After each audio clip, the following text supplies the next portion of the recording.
Terima kasih kerana menonton edisi khas sempena sambutan Hari Malaysia 2021 Japan X Influencer bersama saya Liza Emilia M. Sulana atau JJ. Bersama-sama saya petang ini seorang yang amat disegani, seorang ahli akademik, think tank, penulis, juga seorang yang menjadi rujukan dalam bidang sains politik, kemasyarakatan dan sosiologi industri. Salah satu kajian bagi Datuk Seri merupakan Human Resources Management, Occupational Safety and Health Management (OSHA), Industrial Sociology, Crisis Management and Risk Communication, Public Administration and Management Victimology. Bersesuaian dengan topik kita pada hari ini iaitu patriotism dalam kalangan Malaysia. Hari Malaysia disambut pada 16 September setiap tahun untuk memperingati pertubuhan Persekutuan Malaysia pada 16 September 1963 yang menggabungkan Tanah Melayu, Sabah, Sarawak dan Singapura membentuk Malaysia. Pembentukan persekutuan baru ini dirancang pada 1 Jun 1963 namun kemudian ditangguhkan kepada 31 Ogos 1963 bagi membolehkan ia disambut sama dengan Hari Kebangsaan pada 6 tahun yang lepas, 6 tahun 1963. Kemudian Datuk Seri, sedikit sejarah yang ingin saya share dengan penonton sekalian. Bantahan Indonesia dan Filipina terhadap pembentukan Malaysia melewatkan pengisytiharan hingga ditangguhkan pada 16 September tahun yang sama. Penangguhan itu juga dibuat bagi membolehkan Pertubuhan Bangsa-Bangsa Bersatu ataupun UN membuat penghutang suara di Sabah dan Sarawak. Jadi mulai tahun 2010, Hari Malaysia diisytiharkan sebagai cuti am di seluruh negara, bermakna sudah 11 tahun kita menyambut Hari Malaysia di seluruh negara. Okey Datuk Seri, boleh tak Datuk Seri jelaskan sedikit berkaitan sambutan Hari Malaysia pada kali ini? Jadi korang daripada sejarah dapat kita bayangkan bagaimana susahnya Datuk Nenek kita dahulu daripada zaman sebelum kemerdekaan kita berada di bawah beberapa siri penjajahan hampir 400 tahun. So perjuangan tersebut dilahirkan dan dimerdekakan pada tahun 1957 31 Ogos, yang mana beberapa minggu lepas kita baru meraihkan 31 Ogos. Dan apabila kita melihat Hari Malaysia ini, kenapa kita rasa penting kerana selain daripada sejarah yang dihuraikan oleh JJ tadi, Hari Malaysia ini juga merupakan satu tampuk di mana bila pembentukan negara Malaysia pada 16 September 1963 kita diakui oleh Pertubuhan Bangsa-Bangsa Bersatu, dan kurang itu kita ada sebuah negara yang merdeka. Bila kita sebut negara, dia ada ciri-ciri negara ni. Yang pertamanya, contohnya kita mempunyai kerajaan. Bila ada kerajaan itu ada daulat. So apa maksud daulat? Kedaulatan ini maksudnya kita ada sempadan. Contohnya kalau orang Brunei nak menjemerang ke Malaysia, dia mesti ada pasport. Singapura nak jemerang dia ada pasport. Thailand nak jemerang mesti ada pasport. Ia kena berdaulat. Dan kita boleh ada undang-undang sendiri. Kita negara lain tak boleh campur tangan apa yang kita buat. Peruntukan undang-undang peringkat kerajaan tempatan, peringkat negeri, peringkat persekutuan, kita ada kaedah-kaedah sendiri dah. Di samping itu kita ada rakyat yang bebas, rakyat yang mengikut ulun-nasunah perlembagaan yang kita bersetujui bersama, sama ada di Sabah, Sarawak ataupun di Semenanjung. Kita ada perlembagaan yang diikuti oleh semua dan dalam perlembagaan tersebut ada beberapa ciri-ciri perlembagaan yang kita boleh ikuti semua dan sebab itu bila kita sebut bila sebuah negara Malaysia pada setiap 16 September kita meraihkannya kerana kita merasa waktu itu kita telah bersama dengan Malaysia Barat, Malaysia Timur, dan kita telah mempunyai keseragaman dalam beberapa perkara walaupun kita mempunyai pelbagai kaum yang unik di Sabah, Sarawak dan juga kita di Malaysia ada Cina, Melayu dan India, tetapi kita mempunyai dasar-dasar yang common ground bersama dan kita telah bersepakat dalam konteks masyarakat yang pelbagai ini kita telah bersepakat dan kita telah dapat mengurangkan apa-apa persengketaan yang wujud. Jika dahulu sambutan Hari Malaysia ini ditunggu-tunggu oleh rakyat Malaysia, sama ada seperti sambutan Hari Kebangsaan, okey. Jika tidak ke lokasi sambutan, ada yang tunggu di rumah bagi menyaksikan acara tersebut secara langsung di televisyen. Jadi kali ini Datuk Seri, sejak tahun lalu suasana sambutan Hari Malaysia dalam norma baharu Agaknya apa Ya. respon Datuk Seri agaknya sambutan kita pada kali ini? Kita tahu mulai tahun lepas, awal tahun lepas, Mac 2020, kita berada dalam keadaan pandemik di mana negara diletakkan satu keadaan MCO di bawah PKP. Dan walaupun begitu, pada tahun lepas kita juga adakan, kita buat juga sambutan di Sarawak, dan pada tahun ini kita juga buat di SICC di Kota Kinabalu, dan ini kita buat juga. Kenapa? Kerana kita merasakan bahawa memperingati Hari Malaysia itu sangat penting. Cuma kaedah sambutan kali ini agak berbeza, kerana macam sambutan Hari Merdeka hari itu juga yang dilakukan di Dataran Pahlawan di Putrajaya, bilangan tetamu yang hadir di situ sangat terhad. Saya pun sebagai ketua pengarah atau ketua jabatan pun tak dibenarkan hadir. Rindu saya. Kalau kira sebelah ofis saja saya sambutan, tapi saya tidak dibenarkan hadir, kerana yang dibenarkan ada Yang Mak Menteri dan Timbalan Dewan Menteri dan KSU saja, kerana SOP yang kita ada, kita harus hormati. Begitu juga dengan yang dilakukan pada Hari Malaysia nanti.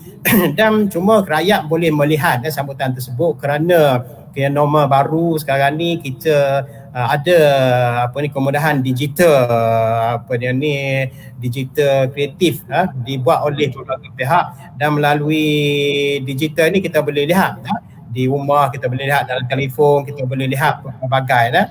Dan sambutan tahun ini mementingkan kepada keprihatinan. Mungkin kita bincang kejap lagi dari segi tema Hari Malaysia, keprihatinan rakyat, Malaysia prihatin kepada rakyat, dan bagaimana rakyat juga prihatin kepada sesama sendiri, prihatin kepada keluarga, prihatin kepada masyarakat, prihatin kepada negara. Jadi both side sama berprihatin. Jadi sebab itulah walaupun dalam keadaan norma baru, kita masih lagi tak menjadi halangan kepada itu untuk membuat sambutan Hari Malaysia. 15 hari yang lalu kita telah menyambut Hari Kebangsaan dengan sambutan yang cukup ringkas namun padat dengan pengisian yang ingin disampaikan kepada rakyat Malaysia. Bagi Hari Malaysia ini, Datuk Seri, relevannya sambutan Hari Malaysia ia telah diadakan, disambut sejak beberapa tahun kebelakangan ini. Mungkin apa komen Datuk Seri? Bagaimana dalam sambutan Hari Merdeka ini pun kita gunakan Malaysia Prihatin. Kali ini pun gunakan Malaysia Prihatin. Di mana Malaysia Prihatin ini antaranya bermaksud rakyat berganding bahu sesama sendiri dalam entiti keluarga, dalam entiti komuniti, entiti lebih besar lagi dalam NGO, dalam sukarelawan, berganding bahu untuk menghadapi pandemik COVID-19. So dalam konteks itu sangat penting dalam sambutan Hari Malaysia dalam masa 2 tahun ini kita berdepan dengan pandemik, dan prihatin itu sangat penting dan kerajaan juga adalah sangat prihatin daripada tahun lepas lagi. Pelbagai-bagai kemudahan-kemudahan ataupun pelbagai dasar dan pelbagai peruntukan diberikan dalam konteks pendidikan, dalam konteks ekonomi, dalam konteks sosial, agama dan yang B40, M40, pelbagai-bagai skim yang diperkenalkan untuk membantu rakyat supaya dalam keadaan sejahtera. Jadi dalam konteks itu moto Malaysia Prihatin itu perlu dikenalkan. Dalam satu Hari Malaysia, orang melihat moto prihatin, dan bagaimana para frontliners kita. Saya sendiri pun dah lama terlibat dengan frontliners sebagai sukarelawan, private sukarelawan di wilayah persekutuan, membantu banyak dalam mobile vaccination, dan sekarang ni alhamdulillah pencapaian vaccination kita di seluruh negara pun telah begitu tinggi. Kalau di Kuala Lumpur wilayah ni kita dah hampir 100% kita dapat. Kalau kita buka pusat mobile di sini dah tak ada orang nak datang lagi untuk ambil vaksinasi kerana semua. Yes, perkara betul beberapa pusat vaksinasi yang saya kendalikan di bawah mobile vaccination, kita contohnya saya sediakan 1,200 dos tiba-tiba yang datang hanya 600. Yang mana lagi taman perumahan ni tak ada dah, semua telah disuntik kerana aktifnya kerajaan mencari mereka ni dan sebab itulah bila kita memperingati Hari Malaysia ni, Malaysia Prihatin, kita melihat apa yang dilakukan oleh pihak kerajaan bersama rakyat telah mencapai ibarat terowon di depan tu telah nampak dan kerajaan pun telah akan umumkan nanti hanya tinggal 10 saja SOP ya, yang 100 lebih itu dimasukkan.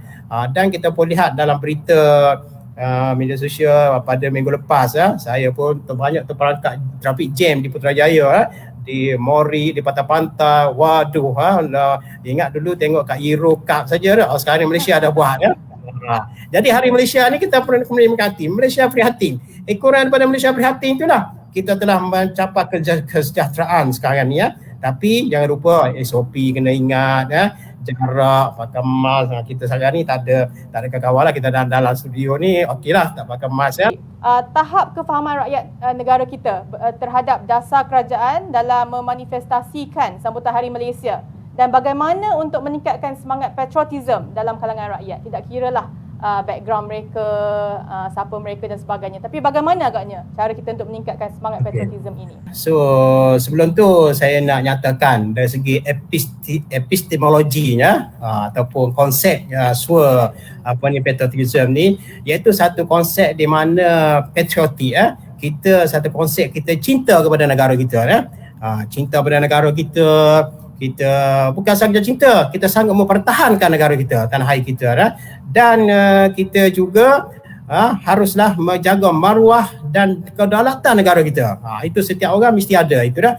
Bagus apa dia punya ni dan kita mempunyai jati diri kita dan identiti bangsa dan negara bukan sahaja cinta, kita mesti mempunyai komitmen dan perasaan yang mendalam. Ingat mendalam bukan sahaja cinta tengok WhatsApp bila cintalah macam kata baca Al-Fatihah lah, tu Al-Fatihah tak baca dia betul dia baca okey. So kita mesti ada sifat-sifat itu baru kita, dan saya amat percaya ya kita telah dibentuk daripada kecil lagi ya. So banyak simbol-simbol patriotism yang ada, contohnya mendengar lagu Negaraku so kita bangun, kita bagi salute, kita bagi hormat So rukun negara kita pegang menghayati rukun negara daripada kecil lagi 5 perkara rukun negara kita hayati dalam keluarga kita pun begitu sebab itulah kerajaan telah Pihak Yang Amat Berhormat Perdana Menteri dalam ucap pertama beliau telah membuka konsep keluarga Malaysia itu antara perkara sebahagian daripada patriotism yang ada dan bagi saya tak meragui kerana tanpa patriotism ini, tanpa rasa sifat patriotik ini, kita akan bergaduh sesama kita. Kita tidak akan mencapai apa yang kita ada sekarang ni.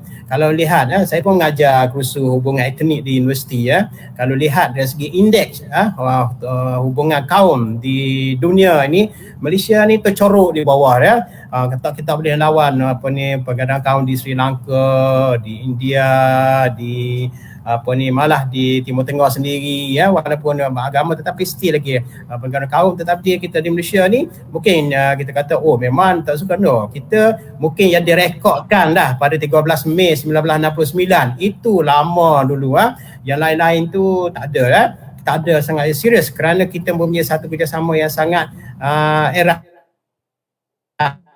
ataupun nilai-nilai patriotisme itu telah diserapkan dalam diri kita. Kita menghormati jiran kita sebelah rumah, kita menghormati tanpa mengira kaum jiran saya Chinese sebelah rumah, depan tu India so kita bersama-sama. Kalau kita ada masakan kita hantar ke sebelah rumah dia kita ada rumah tu buka kita panggil ada masalah kita berada dalam grup WhatsApp, apa-apa kita bincang so saling. Saya hilang seorang jiran hilang kucing dia boleh tolong cari kucing saya hilang, cari semua keluar pakai cari ada rupanya dalam longkan pergi begitu semangat itu antara itu kenapa berlaku begitu kerana rasa patriotisme kita kepada negara. Kita sayang kepada negara. Bila kita sayang kepada negara, macam saya katakan tadi, kita kaitkan, kita respect pada undang-undang, pada perlembagaan, kita respect undang-undang yang ada, kita respect kepada hubungan antara kita, itu antara.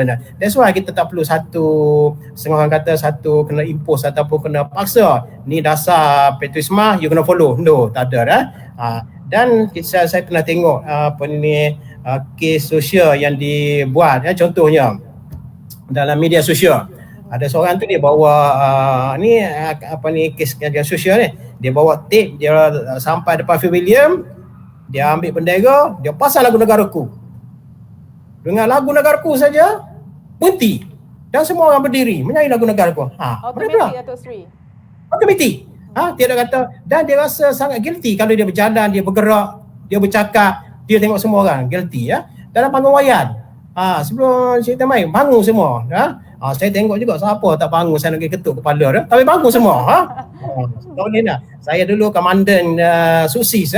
Saya pun pakai Assistant Commissioner Polis kehormat. So salah negara-negara saya akan selup saya akan selup saya kena, kalau saya pakai cap begini saya dengar lagu negaraku wajib saya kena selup dalam stadium ke kat mana, memang macam tu jadi tentukan bahawa rakyat kita mempunyai sifat patriotisme kita yang sangat tinggi yang sangat tinggi. Sebab itulah nilai-nilai yang dibentuk oleh yang dibawa ataupun yang diwawakan ataupun dasar-dasar yang dibuat oleh kerajaan macam dasar perpaduan negara yang baru dilancarkan baru-baru ni yang dikaji oleh pihak-pihak penyelidik kita UKM, dia dituai oleh Profesor Ulum, Profesor Samsul Amri dan tim mereka. Sangat baik nilai-nilai itu sangat baik dan bagi saya semuanya itu adalah antara dasar yang telah memberi kesedaran, memberi kepatuhan supaya rakyat Malaysia menjadi lebih patriotik. Meningkatkan semangat patriotisme dalam kalangan rakyat dengan keluarga Malaysia, Datuk Seri. Kalau boleh kita kaitkan sedikitlah apa yang boleh kita sampaikan pada viewers di luar sana. Kalau dari segi asasnya keluarga Malaysia ni ada pendekatan sifatnya adalah lebih inklusif termasuk mertasi sempadan agama, bangsa dan juga kaum. So maksud inklusif ni, keluarga Malaysia ni bermula daripada sifat-sifat dalam keluarga kita. Sebenarnya kalau mengikut yang Berhormat Menteri KKM, dia perlu ada nilai nilai ada, saya ambil contoh Jadi yang Berhormat Menteri yang amat berhormat Perdana Menteri inginkan masyarakat Malaysia ini atau negara Malaysia ini berpanjikan kepada sifat keluarga. Sifat keluarga bagaimana? Contohnya prihatin, menyayangi, menghormati, berkomunikasi, yang muda menghormati yang tua. Dan bila sifat-sifat keluarga itu berada dalam diri setiap orang, so sifat-sifat tersebut dibawa kepada komuniti, dia akan lebih menghormati komuniti. Keluarga A akan menghormati keluarga B menghormati keluarga C. Dan lebih besar lagi, komuniti tersebut mungkin akan masuk ke komuniti sosial atau komuniti politik atau komuniti agama, ada komuniti yang lebih besar dalam konteks pemerintahan ataupun dalam konteks pergaulan antara NGO. Dan yang disebut sebagai inklusif tu bermakna setiap orang mesti menghormati orang lain, tetapi mestilah berpanjikan ataupun berpaksikan kepada perlembagaan persekutuan. Contohnya ada perkara-perkara perlembagaan persekutuan yang kita tak boleh langgar. Kita juga ada dasar kebudayaan kebangsaan, ada dasar perpaduan, ada dia punya rukun negara. Itu paksi dia. Maksudnya walaupun kita mempunyai eksklusif tanpa mengira kaum, harus ingat kita juga ada boundary, rubber band maksudnya dia ada boundary, dia anjar tetapi dia ada sempadan-sempadan yang tak boleh kita langgar. Kita kena hormati kaum lain, kita kena hormati sistem yang telah ada, kita kena hormati apa-apa nilai-nilai yang telah ada sebelum ni. Itu yang dengaki. Tetapi kita berada dalam satu keluarga Malaysia. Dan kalau lebih tinggi lagi, kalau kita lihat semalam telah ditandatangani kerana sebelum ni kita lihat di parlimen teruk bergaduh sana bergaduh sini malah Perdana Menteri yang ke-8, ini bukan politik saya cerita benda yang berlaku Perdana Menteri ke-8 pun terpaksa letak jawatan kerana gara-gara ahli politik. Jadi bila naik Perdana Menteri ke-9 dia tak mau lagi kerana apa? Kerana yang lebih penting bagi kita sekarang ni adalah untuk mengatasi pandemik COVID-19. Kita nak pergi ke endemik sekarang ni. Kita nak buka sekolah, kita nak meningkatkan ekonomi, kita nak buka sempadan, nak buka rentas sempadan. Anak nak melihat ibu bapa nak melihat anak. PJJ kena jadi dekat dia. PJJ teruk juga suami jarak jauh ni dengan isteri jarak jauh. Jadi bila semua dia dibuka dalam keadaan normal, sebab itulah mana parlimen mesti kalau sahabat saya dari USM tu Profesor Siwa kata kita gencatan senjata. So ahli parlimen daripada pembangkang yang besar daripada PH Pakatan Harapan bersama dengan kerajaan Malaysia pada hari ini membuat gencatan senjata. Mereka bersetuju dalam konteks membuat MOU eksklusif tetapi ia tidak mengatakan bahawa pembangkang akan menyokong kerajaan, maksudnya kerajaan mengambil presiden-presiden pembangkang menjadi ahli kabinet dalam kerajaan sekali. Tak, pembangkang tetap pembangkang, kerajaan tetap kerajaan, memakai peranan masing-masing, tetapi mereka mengurangkan suhu politik untuk common ground ataupun perkara-perkara untuk kepentingan rakyat, mereka bersama-sama. Itu kita nak. Ini mengatakan bahawa politik mantan. Kalau dalam konteks political culture, saya masih ingat lagi political culture ni budaya politik dalam civic culture pada tahun 1999 dia sebut, dia kata kita ada 3 peringkat budaya politik. Satu, peringkat partisipan, yang kedua subjektif, yang tiga parochial. Sekarang ni kita nampak ahli parlimen kita ni peringkat partisipan. Hebat mereka, dan melihat bahawa kesejahteraan rakyat itu lebih penting daripada kepentingan politik. Kerana pilihan raya pun tak lama dah, paling lewat pun Mei 2023 mesti kena buat pilihan raya. Jadi sebab itulah mereka telah bersatu. Jadi keluarga Malaysia yang diutarakan, yang ditanya oleh JJ tadi sangat bertempatan. Yang Amat Berhormat Perdana Menteri telah memulakan konsep ini, dan konsep ini kita kena sama-sama hayati. Dan insyaAllah dalam sedikit masa lagi dokumen ataupun secara sekarang ni konsep ni sesiapa saja boleh memberi pandangan keluarga Malaysia. InsyaAllah dia akan didokumentasikan dan rakyat boleh melihat apa sebenarnya konsep ataupun epistemologi keluarga Malaysia ini, ontologinya bagaimana buat, metodologinya bagaimana kita nak capai. Akhir-akhir ni beberapa isu yang timbul di negara kita, antaranya isu golongan aktif vaksin COVID-19, itu antaranya penarikan semula pingat emas terhadap atlet Paralimpik negara Ziyad Zulkifli, dan juga krisis sokongan rakyat terhadap kepimpinan negara yang baru.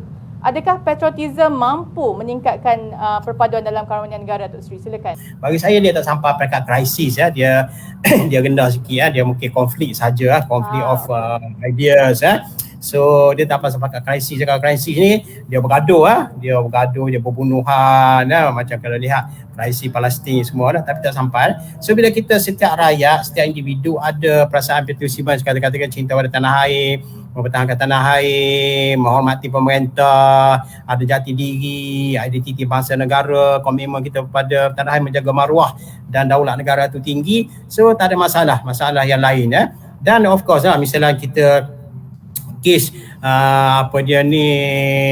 Ziyad baru-baru ni mesti kita pun marah apa, kerana bila kita marah itu bagus kerana kita sayang kan, sepatutnya perkara tersebut tak berlaku kita patut dah ada pingat emas tapi marah kita pun ada sebab-sebab kenapa benda tu terjadi tapi sebagai seorang rakyat dan mewakili negara kita ke sana, patutnya kita dapat pingat emas tetapi dibatalkan tetapi sebagai rakyat kita berhak marah. Kalau tak marah tu mana ada something wrong, kita kata. Kita jangan menyalahkan satu sama lain mungkin selepas ini kita boleh perbetulkan apa yang salah kerana bukan kita saja yang terlibat negara lain pun juga disqualified bersama-sama dengan kita mesti ada something yang di luar kawalan kita kecuali kita seorang saja. Tapi kita berhak marah kita berhak meluahkan perasaan kita. Bukan kita nak marah pada kerajaan, bukan marah kepada tim, tetapi kita marah kepada penganjur. Kenapa jadi begitu? Sepatutnya lebih consider dia punya, tapi peraturan harus diikut kerana sebab tu nama lagi pertandingan, dia ada peraturan daripada awal sehinggalah, bukan saja peraturan sampai nak montas saja, dia ada step by step sebab tu dia ada beberapa peraturan-peraturan yang perlu diikuti tetapi sebagai rakyat Malaysia kita perlu marah dan dalam konteks krisis yang dikata politik tadi, sebenarnya bukan krisis kita pertembungan idea perebutan kuasa sedikit saja. Dan alhamdulillah macam kita bincangkan tadi, keluarga Malaysia telah diperkenalkan so kumpulan pembangkang dan kumpulan kerajaan telah bersama-sama duduk dan dilihat dalam suasana dalam parlimen pun sekarang ni agak cool adalah sedikit-sedikit pertindahan kata tak panggil parlimen so tapi banyak berubah kalau lihat pada sesi-sesi yang lepas. Bagaimana pandangan Datuk Seri untuk menerapkan rasa cinta kepada negara bagi golongan remaja 18 tahun, mungkin 18 tahun ke bawah? Adakah dengan nyanyian lagu Negaraku, mengenali jalur gemilang dan juga mengamati prinsip rukun negara itu sudah memadai, dan bagaimana pula untuk memupuk rasa patriotism melalui kesukarelawanan seperti mana yang Datuk Seri sebutkan sebelum tadi di usia muda. Kita melihat undi 18 tahun, kita menganggap 18 tahun itu telah masuk ke alam dewasa dalam keadaan sekarang kerana perkembangan pemikiran, kecerdikan. Kadang-kadang dulu masa zaman saya dululah darjah 1 tahun tanya pandai membaca dah. Dan masa darjah 2 tahun 70-an dah pandai membaca. Jadi ukuran waktu pandai membaca. Sekarang ni kita tak boleh macam tu. Darjah umur 2 tahun, 3 tahun dah pandai membaca. Dah boleh browse internet, Google semua dah. Tak boleh tanya kita pandai membaca. Sebab tu kematangan tu telah telah wujud rasmi. Dan bila umur 18 tahun itu, sebab itulah bila umur 18 tahun itu salah satu daripada perkara yang salah satu daripada yang di dalam MOU yang dilaksanakan tersebut, pembaharuan kerajaan adalah 18 tahun tu boleh mengundi, boleh mengundi. So mungkin PRU ke-15 nanti kita akan ada berapa setengah saya dengan 7 juta pengundi-pengundi baru akan boleh mengundi So bila sebut mereka mendengar ni, mereka tak adalah mantan mereka telah mantan dalam konteks patriotisme ini 18 tahun kebanyakan pelajar sekolah kita mempunyai nilai-nilai di sekolah. Kerana di sekolah sendiri pun kalau saya bandingkan kerana pengalaman saya, anak-anak saya semuanya sekolah di luar negara kerana saya dulu bekas diplomat selama 5 tahun saya berada di Kedutaan Besar Malaysia di Jakarta jadi anak saya belajar di luar negara. Jadi saya bandingkan, dia pernah belajar di Malaysia, belajar di luar Jadi kalau belajar di luar negara tu dia begitu loose dia punya ni maksudnya pakaian, tak pakai uniform, rambut panjang, rambut pendek, tak kisah dia, tapi nilai-nilai lain yang dia ada Tetapi saya nak tunjukkan bahawa kalau kita di Malaysia ni, kita ada banyak pendidikan yang boleh menanamkan rasa patriotik itu kepada negara Kita ada agama Islam kita ada pelajaran CV, ada pelajaran dalam PE pun kita diserahkan begitu. Dan setiap hari kalau sekolah kemasaan hari Jumaat ada baca Yasin, baca doa, banyak perkara dan agama lain pun ada sifat-sifat begitu Salah satu daripada sekolah private di Jalan Ipoh besar sekolah kawan-kawan kita kaum Cina dia menggunakan pendekatan NLP.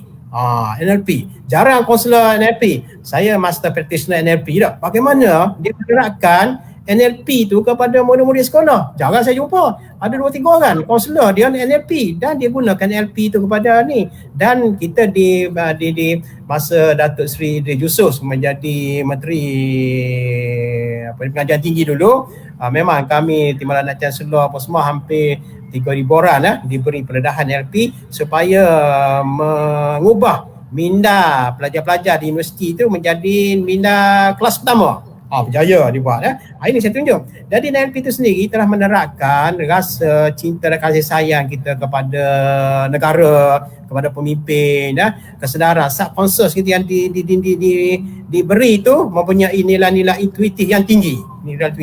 That's why bila umur 18 tahun bagi saya di Malaysia ni adalah mempunyai sifat-sifat patriotis tinggi. Soal mereka ni nak menyokong pembangkang, menyokong kerajaan, itu soal kedua. Tetapi dari segi patriotik dia adalah tinggi. Adalah tinggi. Dan kita lihat dari segi apa yang dibuat oleh pihak kerajaan, kebanyakan mereka boleh ikut. Mereka jarang sekali mengamuk, ambil senapan, gam macam berlaku di luar negara menembak kerana rasa geram dengan ni tak ada Alhamdulillah. Pada tidak pun dia mengamuk dalam WhatsApp je dia mengamuk dalam Facebook. Itu pun kalau ada orang report, dia cool kecuali dia di luar negara. Adalah sahabat-sahabat kita, beberapa sahabat kita di luar negara tu, dia mengamuk, dia hentam kita. Itu kita tak boleh buat apa lah. Tapi kalau dia balik, memang kenalah dia Tapi kalau dalam negara ini, you jangan mengamuk dalam Facebook, dalam Twitter nak mengamuk tapi ada tahap-tahap tahap tertentu So dari segi konteks sukarelawan ni adalah penting kerana bagi saya dalam COVID-19 yang berlaku baru-baru ni, sukarelawan inilah yang telah menyatukan kita Dan kalau lihat frontliner kebanyakannya adalah sukarelawan dan mereka ni contohnya rela NGO membantu atau tim tim Frivo iaitu tim Frivo ni prihatin volunteer wilayah persekutuan kita ada lebih kurang 5,000 orang dan kita ada rumah prihatin at Grand Season so kalau JJ datang ke Kuala Lumpur nanti saya persilakanlah boleh duduk sana lah. Saya dulu bekas pengarah eksekutif rumah prihatin kat Grand Season. Dia cerita Grand Season ni hotel Grand Season depan Hospital Besar Kuala Lumpur itu 2-3 tahun lepas dia telah tutup operasi tetapi pada 4 bulan lepas dia telah serah hotel tersebut kepada Yang Berhormat Tan Sri Anwar Musa, Menteri Menteri Wilayah untuk jadikan hotel tersebut kepada hotel kebajikan, charity hotel. Okey. Dari segi maintain apa semua, owner hotel tersebut tanggung. So kita tak boleh buat bisnes di hotel tu, buat charity. Jadi ada beberapa produk di hotel tersebut di antaranya saya ambil sedikit lah mempromotkan rumah prihatin nama dia. Antara yang pertama di dunia kita buat yang pertama kita ada dapur prihatin. Dapur prihatin ni dia menyediakan makanan kepada geladangan, kepada musafir, kepada frontliner, kepada mereka yang miskin di sekitar Kuala Lumpur 1,000 bungkus satu hari, 1,000 pack satu hari. Dia bagi sedekah saja, infak kepada mereka sama ada di depan hotel ataupun ada permintaan daripada frontliner, so kita akan hantar Yang kedua ada food bank food bank. Jadi kita ada senarai lebih kurang 7,000 hingga 10,000 yang B40 ataupun mereka yang kategori miskin tegar dihantar food bank ni ke rumah-rumah itulah nanti hujung rancangan nanti boleh lihat bagaimana saya daripada orang yang selalu setiap minggu kita pergi ke PPR, kita pergi rumah ke rumah Yang ketiga kita ada klinik mental health klinik. Saya kumpulkan sahabat-sahabat saya yang profesional NGO dari psikologis, kaunselor kepada psikiatris berada di situ. Kerana kita lihat ada bunuh diri apa semua yang berada, especially kumpulan yang berada dalam konteks PPR yang dipagar PKPD 2 minggu di situ. So dia memang tekanan hidup apa semua So bila kita jumpa, kita bawa ke klinik kita bagi nasihat, bagi counselling kepada mereka, bagi tunjuk ajar untuk dia dapat life coping untuk dia dapat menyelesaikan masalah itu Dan seterusnya kita ada yang penting vaccination, pusat vaksinasi mobile vaccination daripada 600 hingga ke 2,400 dos satu hari. Istimewanya di sini kenapa? Yang pertama, kita beri utama kepada orang tua, kepada OKU, kepada mereka yang sakit kritikal dan yang tak dibuat kepada pekerja-pekerja seks di sekitar Kuala Lumpur. Bukan kita nak sokong pekerja seks, tetapi memang benda tu ada. Mereka ni tak muncul. Jadi kita pergi cari menggunakan NGO, mereka dipanggil sebagai masyarakat terpinggir Dan yang ketiganya masyarakat kumpulan yang dua alam yang berada banyak di Lorong Jitai, di Cokit, semua kita pergi panggil. Mereka ni juga sebahagian pada masyarakat kita. Kalau mereka ni avoid daripada pergi ke public kerana ada satu kes di Sarawak itu bila dipanggil nama contohnya Adam bin Dollah, tiba-tiba orang lain keluar jadi menjadi ketawaan. Jadi mereka boycott. Bukan mereka anti vaksin tetapi PPV tak handle secara proper mereka Jadi kita handle proper, kita ada timetable khusus untuk mereka dan kita lantik liaison officer tu di kalangan mereka. So mereka ramai beratus-ratus keluar setiap hari. Kita jaga alhamdulillah kita berada di situ jadi pusat dan kita juga mencari mereka yang tertinggal mereka tertinggal dulunya kerana masalah apa tertinggal kerana telefon mereka tu telefon yang memang tak boleh masuk My Sejahtera, tak pandai mereka yang di kalangan berada di sekitar Kuala Lumpur yang memang tak daftar geladangan musafir. So inilah kumpulan-kumpulan istimewa yang kita buat alhamdulillah boleh dikatakan seluruh di Kuala Lumpur tu kita telah bantu salah satu daripada pusatnya di situlah. So kalau ada kelapangan bolehlah menjenguk punya ni dan kita letak. Ada yang bertanya ni adakah pusat itu tempat yang Datuk Sri mention tadi tu terbuka untuk menjadi volunteer di situ? Ada yang tertarik dan mereka pun mungkin baru tahu tentang dialu-alukan Boleh lihat dalam kita punya ni, boleh isi dalam Google Form, Privo Google Form tu. Boleh lihat dalam tu, boleh daftar menjadi sukarelawan di situ. Saya So kira kita ada lokasi tu cukup strategik Datuk Seri ya, sebab di tengah-tengah ibu kota Kuala Lumpur. Lepas tu saya tak sebut lagi satu lagi yang penting adalah kita juga ada boleh menginap di situ. Kita ada 300 bilik penginapan kita beri kepada orang yang betul-betul musafir, mereka yang menemani ibu bapa mereka di hospital Kuala Lumpur contohnya, hospital kerana ataupun ke IJN, ibu bapa mereka ataupun keluarga mereka sakit, silakan menginap tempat kita. Kita charge RM30 saja kalau ada duit. Kalau tak ada duit, beritahu tak ada duit, insya-Allah. Golongan yang musafir, golongan katakan you datang ambil saudara mara meninggal di sini dan you perlu penginapan, silakan. Kita mengalu-alukan ke tempat ni. Kita perlu war-warkan fasiliti yang ada di silakan. Sebentar saja tadi. Okey Datuk Seri, boleh saya semua ini adalah usaha yang Berhormat Tan Sri Anwar Musa masa menjadi Menteri Wilayah dulu dan sekarang berada di bawah Yayasan Wilayah Persekutuan dan yang menariknya semua modal ataupun perjalanan kita pun adalah infak daripada pelbagai syarikat, daripada korporat, individu, daripada bukan kita gunakan duit peruntukan kementerian, tak. Kita itu dilaksanakan secara infak kerana benda tu berkat Allah Ta'ala sentiasa bagi supaya kita boleh bagi makan dan seumpamanya lah. Bagaimana untuk kita hendak mengekalkan jati diri rakyat Malaysia dan mengukuhkan patriotism ini? Sesuatu yang kekal dan kukuh serta utuh perlu mengambil masa, sedikit masa Datuk Seri. Jadi bagaimana kita nak pastikan anak-anak muda masa kini terus menjiwai semangat patriotism jika kita kaitkan dengan sistem pendidikan masa kini Datuk Seri? Silakan.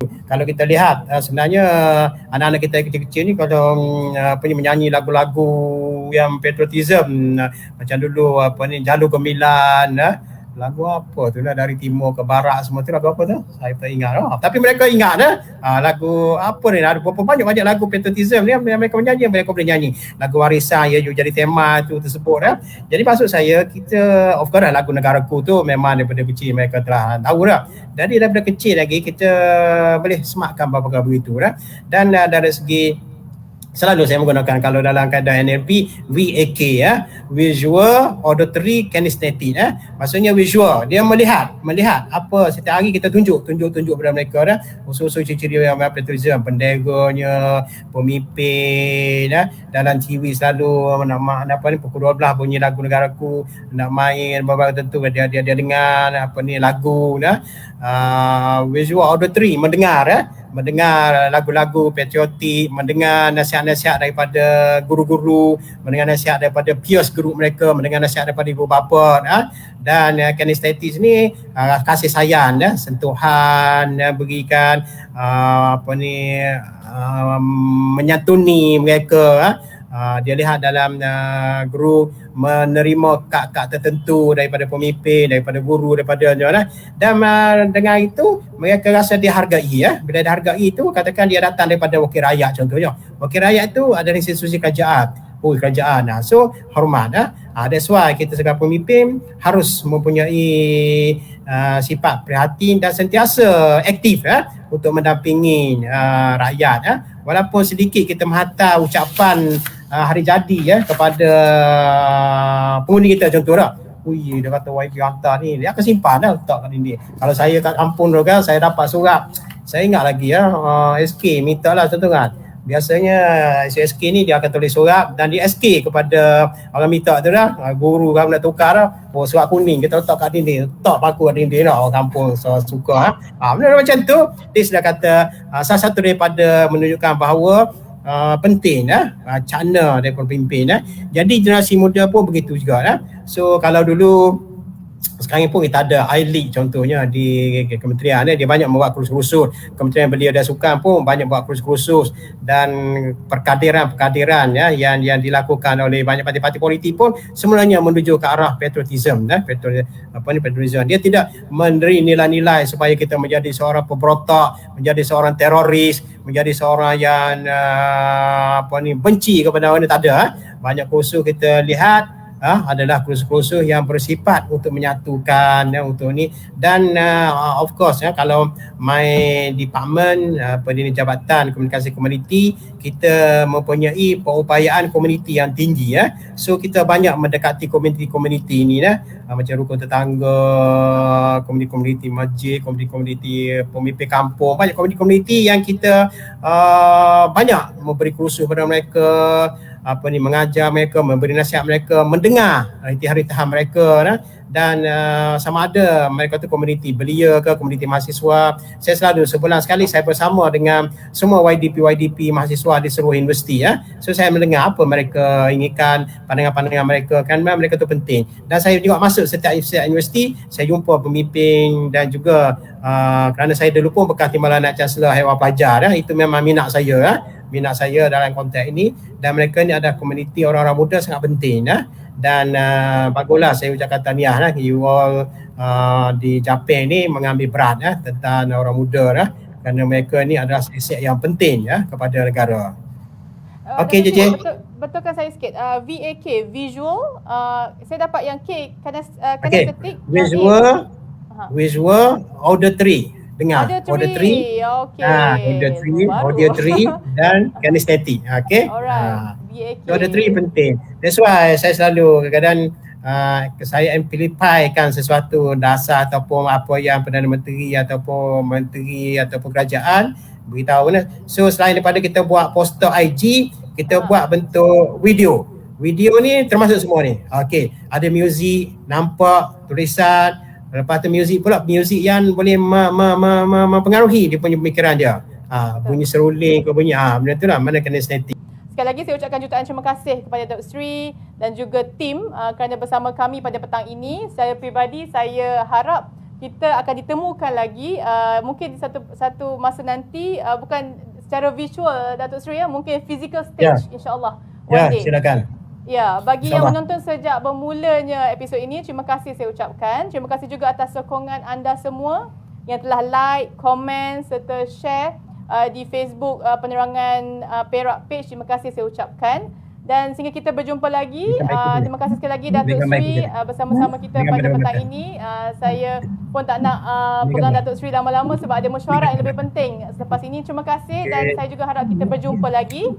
Sehingga kita berjumpa lagi, saya Liza Emilia Solana. Terima kasih dan selamat Hari Malaysia. Ya, selamat Hari Malaysia. Saya terlupa buat berjaga.